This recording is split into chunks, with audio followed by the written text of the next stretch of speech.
La santé, c'est l'affaire de tous.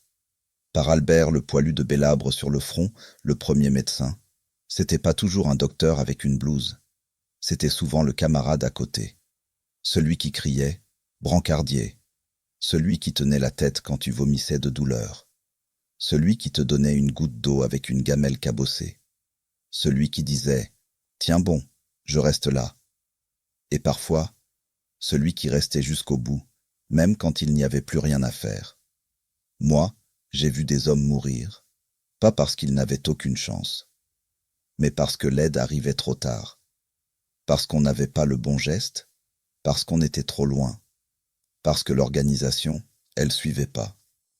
Et quand je regarde nos campagnes aujourd'hui, je me dis qu'il y a une douleur qui ressemble à celle-là, plus silencieuse, plus lente, mais tout aussi injuste, quand tu as besoin d'un médecin et que tu dois attendre, quand une personne âgée tombe et qu'on la découvre trop tard, quand un voisin se met à décliner sans bruit parce qu'il n'ose pas demander, parce qu'il ne veut pas déranger. Et ça, dans les villages, on le connaît trop bien. Alors quand Emmanuel parle de santé, moi je tends l'oreille.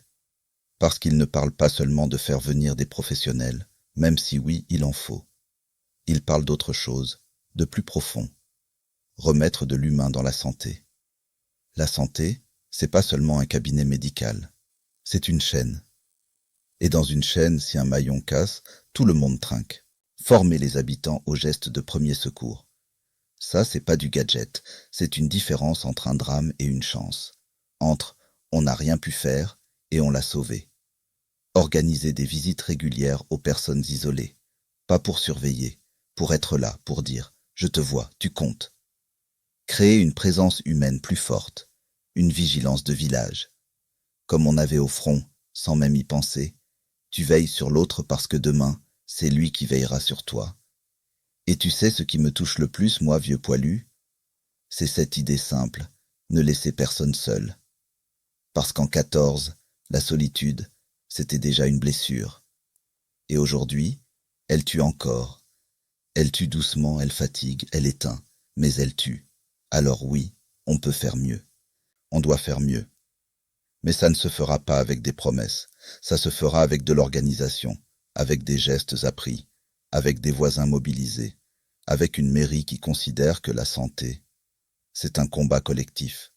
On n'a pas besoin d'être médecin pour sauver une vie. On a besoin d'être prêt et d'être présent. Et moi, Albert, le poilu de Bélabre, je le dis à tous, si demain on fait de la santé une affaire de village, alors on aura déjà gagné quelque chose de rare, la dignité. Et ça, c'est pas dans les villes qu'on vous l'apprendra.